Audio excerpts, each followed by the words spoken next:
Hello दोस्तों, Amit civil services academy में मैं आप सभी लोग का स्वागत करता हूं। जो भी मेरे दर्शक हैं, जो भी मेरे छात्र हैं, जो देखते हैं मेरे चैनल को, और जो नए स्टूडेंट भी मेरे चैनल को देख रहे हैं, उनको भी मेरे तरफ से बहुत बहुत धन्यवाद, शुक्रिया मेरे चैनल पर देखने के लिए। देखिए दोस्तों, आज मैं आपके लिए बिहार करंट अफेयर्स 25 फरवरी 2023 का करंट अफेयर्स बिहार का लेकर हाजिर हूँ। इसमें हम लोग राष्ट्रीय तथा अंतर्राष्ट्रीय घटनाओं को भी देखेंगे।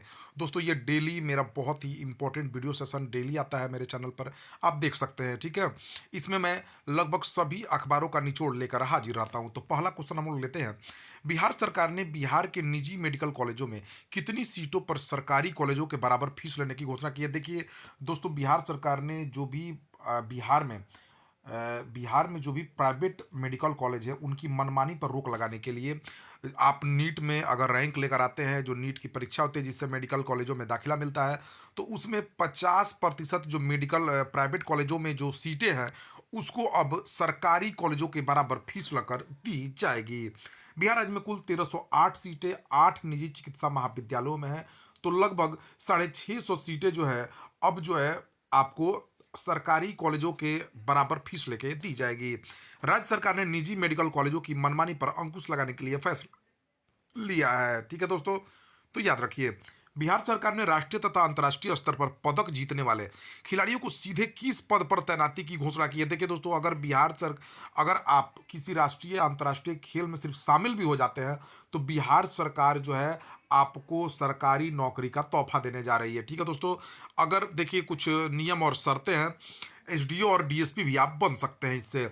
ओलंपिक खेलों में भाग लेने, सिर्फ ओलंपिक खेलों में अगर आप भाग लेते हैं, अथवा एशियन गेम्स में या कॉमनवेल्थ गेम्स में रजत या कांस्य पदक विजेता आप रहते हैं, तो आपको 9300 से 34,800 ग्रेड पे में 4600 की नौकरी मिलेगा, ग्रेड पे वाला। ठीक है दोस्तों, ओलंपिक खेलों में स्वर्ण या रजत पदक अगर आप जीतते हैं, अथवा एशियन गेम्स में स्वर्ण पदक जीतते हैं, तो आपको 9300 से 34,800 में ग्रेड पे 5400 में रखा जाएगा। यानी यही एसडीओ का ग्रेड पे है दोस्तों। तो बहुत अच्छी नौकरी है। 5 साल में खिलाड़ियों को जो भी शैक्षणिक डिग्री उस पद के लिए होगी वो लेनी पड़ेगी। अगर आप सिर्फ नेशनल गेम्स सीनियर चैंपियन में स्वर्ण पदक जीतते हैं, तो आपको 9300 से 34,800 के ग्रेड पे 4200 पे नौकरी मिल जाएगी। ठीक है दोस्तों, तो ये रही। देखिए, आप अब डायरेक्ट खेलों में पदक जीतिए और बिहार में एसडीओ और डीएसपी बन जाइए। सरकार ने यह घोषणा की है। केंद्रीय मंत्री अमित शाह 26 फरवरी 2023 को बिहार के दौरे पर बिहार में किन किन जगहों पर जाएंगे दोस्तों? तो पटना बापू सभागार किसान समागम रैली में शामिल होंगे, और वाल्मीकि नगर पश्चिमी चंपारण के वाल्मीकि नगर के लौरिया में भी जाएंगे। दोस्तों, आज के दिन, आज जो 25 फरवरी है, आज के दिन पूर्णिया में महागठबंधन के जो 7 दल हैं, वो भी अपनी ताकत दिखाने के लिए एक एकजुटता दिखा रहे हैं। वहां पर एक रैली का आयोजन है। बिहार में मक्का व शहद उत्पादकों का बाजार का लाभ पहुंचाने के लिए बिहार सरकार ने अगले 5 सालों में कितनी पशु आहार इकाइयां लगाने का लक्ष्य रखा है? बिहार में देखिए, मक्का मक्का उत्पादन में बिहार का बहुत बड़ा स्थान है। बिहार को कृषि कर्मण पुरस्कार भी मिल चुका है मक्का उत्पादन के लिए। तो दोस्तों, 50 पशु आहार इकाइयां लगाकर लोगों को रोजगार के माध्यम तथा उद्योग के माध्यम की लाभ पहुंचाया जाएगा। इसमें 10 स्टार्च उत्पादन इकाइयां भी लगेगी। मक्का से स्टार्च बनाया जाएगा। बिहार मक्का उत्पादन में अग्रणी राज्य है। शहद प्रसंस्करण के लिए भी 10 सुविधा केंद्र बनाए जाएंगे। 53 राइस मिलों का उन्नयन कर उसमें उसना चावल की मिलिंग क्षमता बढ़ाई जाएगी। बिहार के किन 2 जगहों पर सीवरेज ट्रीटमेंट प्लांट बनाने की घोषणा हुई है दोस्तों? तो सुपौल और नरकटियागंज में सीवरेज ट्रीटमेंट प्लांट बनाया जाएगा। बिहार में दिव्यांग बच्चों को पढ़ाने के लिए बिहार सरकार दिव्यांगता के प्रशिक्षित कितने विशेष शिक्षकों की बहाली करेगी, जो दिव्यांगता प्रशिक्षण ले चुके हैं? तो 270 ऐसे शिक्षकों की बहाली की जाएगी। बिहार में कहां पर 60 किलोमीटर प्रतिदिन क्षमता की अनाज आधारित एथेनॉल इकाई बनाने की मंजूरी बिहार सरकार ने दे दी है? तो नालंदा जिले में दोस्तों 60 किलोलीटर प्रतिदिन की अनाज आधारित एथेनॉल इकाई लगाई जाएगी। इसके लिए messrs Chandrika power private limited Fateh Ali निवेश कर रही है। बिहार में कहां पर 3 लाख मीट्रिक टन सालाना क्षमता वाली टीएमटी टार इकाई स्थापित की जा रही है दोस्तों? तो फतुहा में। इसके लिए messrs Tejas iron and steel private limited इसमें निवेश कर रही है।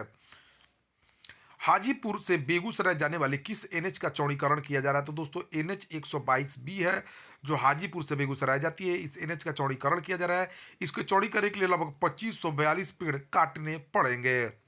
बिहार में मुंगेर से मिर्जापुर के बीच किस एनएच का निर्माण हो रहा है? तो दोस्तों एनएच 80 का निर्माण हो रहा है। भारत रत्न बिस्मिल्लाह खां के नाम पर कहां पर अस्थायी कला महाविद्यालय बनाया जाएगा?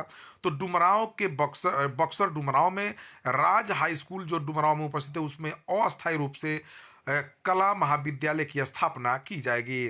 भारत ने पहली बार अपनी किस पनडुब्बी को दक्षिणी चीन सागर होते हुए इंडोनेशिया भेजा है?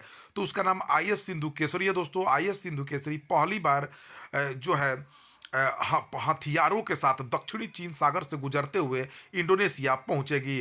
दक्षिणी चीन सागर को लेकर चीन का आसियान देशों Indonesia, Philippines, Vietnam, Malaysia, Taiwan तथा ब्रुनोई के साथ विवाद चलता रहता है। आईएनएस सिंधु केसरी को भारत में 11 रूस से 1197 करोड़ रुपए में खरीदा था। 2023-24 के बजट में एक साल में कितने लाख से ज्यादा कमाई करने वाली प्रीमियम पॉलिसी पर सरकार ने कर लगाने का ऐलान किया है? तो एक साल में 5 लाख रुपए से ज्यादा प्रीमियम वाली पॉलिसी पर कर लगाएगी भारत सरकार। 5 लाख से अधिक का प्रीमियम टैक्स के दायरे में आ जाएगा। 6 से 10% प्रीमियम बढ़ने का भी अनुमान है। मनीला फिलीपींस में आयोजित क्वीन सिरिकट कप गोल्फ टूर्नामेंट में जीत हासिल करने वाली भारतीय गोल्फर कौन बन गई है दोस्तों? तो ये अवनी प्रशांत बनी है। 43 साल के इतिहास में सर्वश्रेष्ठ प्रदर्शन कर दूसरे स्थान पर रही हैं ये। खेलो इंडिया सीनियर, जूनियर और युवा राष्ट्रीय रैंकिंग महिला भारोत्तोलन चैंपियनशिप 2023 में 65 किलोग्राम वर्ग में बिहार की किस महिला ने रजत पदक जीता है दोस्तों? तो अदिति कुमारी ने जीता है। यूथ तथा जूनियर वर्ग की ट्रॉफी जो है उत्तर प्रदेश ने जीत लिया। ये पाटलिपुत्रा खेल परिसर कॉम्प्लेक्स में ये कार्यक्रम हुआ है दोस्तों। ये चैंपियनशिप हुआ था। सीनियर वर्ग में का खिताब रेलवे ने जीता है। विजेता और उप विजेता बिहार है। हॉकी इंडिया के अध्यक्ष दिलीप टर्की ने खेल के विकास के लिए किन दो क्षेत्रीय स्तर के टूर्नामेंट शुरू करने की घोषणा किया दोस्तों? तो सब जूनियर अंडर 17 और जूनियर 19 हॉकी में शुरू किया जाएगा दोस्तों।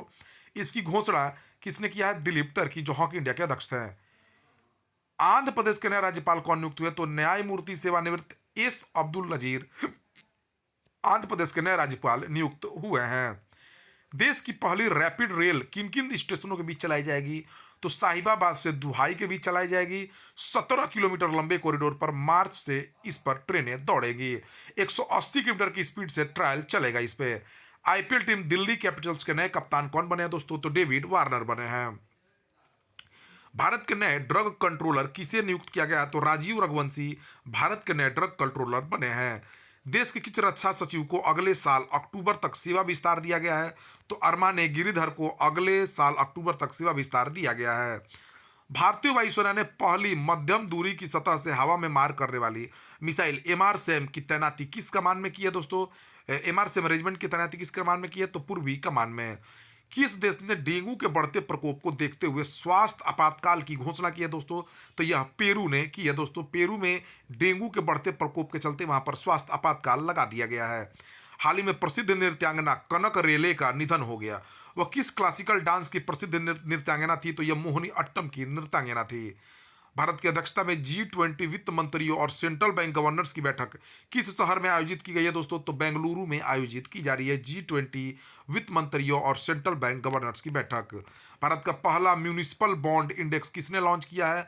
तो नेशनल स्टॉक एक्सचेंज इंडेक्स ने दोस्तों लॉन्च किया है म्यूनिसिपल बॉन्ड इंडेक्स।